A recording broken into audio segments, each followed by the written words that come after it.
What is mental fascination? Fascination means the act of fascinating, or state of being fascinated.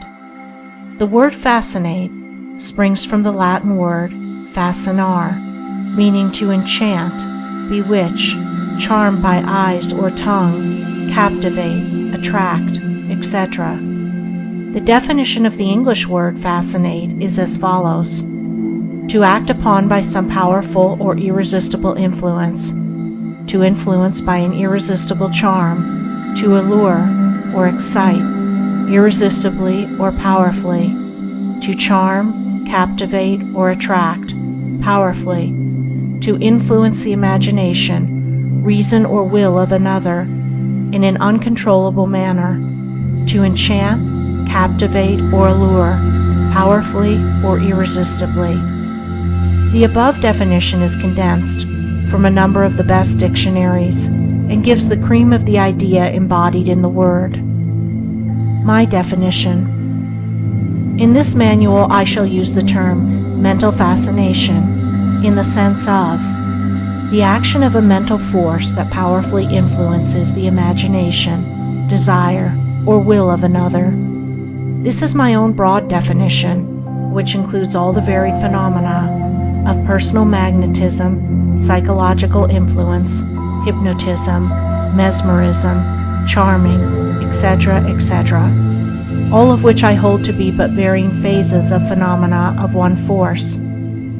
These things are all a bit of the same piece, in spite of the claims to the contrary on the part of those who did not like the relationship.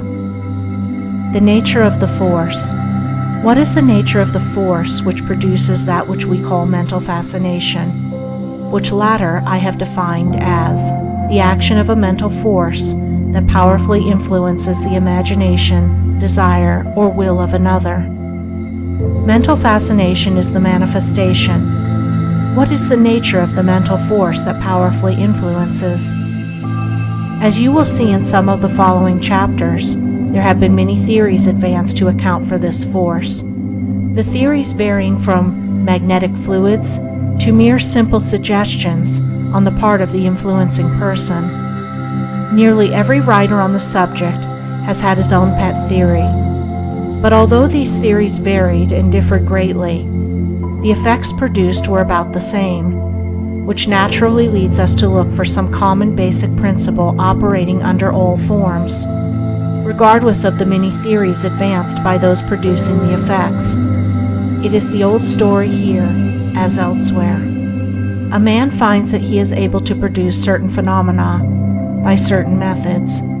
He works along practical lines for a time, endeavoring to perfect his methods and increase the variety and effectiveness of the phenomena. When he has advanced along these lines, he begins to look around him for a theory to fit the facts of the case, and here is where he usually makes his mistake. He evolves some fantastic theory, which seems to him to account for the effects produced, and then he endeavors to fit the facts into the theory. If the facts will not so fit in, well, so much worse for the facts, and he either discards the non-conforming facts, or else ignores or denies them. This has been the course of theorists since the beginning. After a while, some man of a more scientific mind examines the recorded facts and discovers the true underlying principle and reconciles the differing theories of the original theorists by a new synthesis, which combines the true principles in all the other theories, discarding the pet hobbies or prejudices of the previous authorities. And so it is the case of mental fascination, as we shall see. The underlying theory. I shall not have much to say about theory in this book. I have explained the theory and principle underlying mental fascination in my larger book entitled The Secret of Mental Magic, of which this little manual is a sidelight.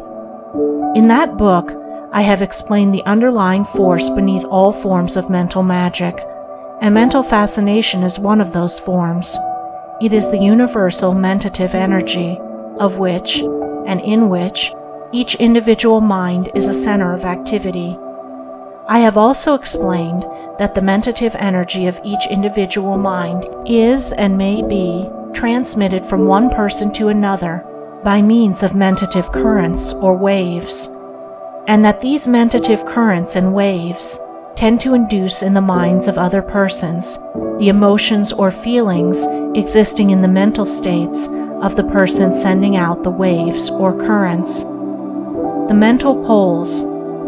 I have also explained that there are two mental poles, known as the motive and emotive poles, respectively, which manifest willpower and desire force, respectively.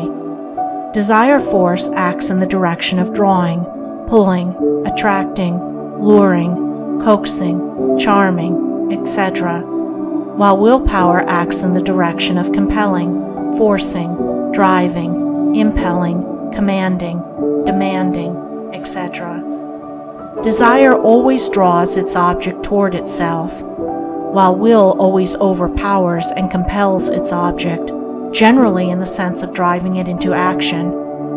In mental fascination, both desire force and willpower are employed, generally in combination. Desire force has been called the feminine phase of mentative energy, and willpower the masculine. And in this, as in everything else, the combination of those two qualities produces the most marked results. The student will be able to distinguish between the action of these two phases of the force as he reads the pages of this book, in which instances of mental fascination are given. That is all that I shall have to say about theory in this book, except where the various points are brought out in illustrating the examples given.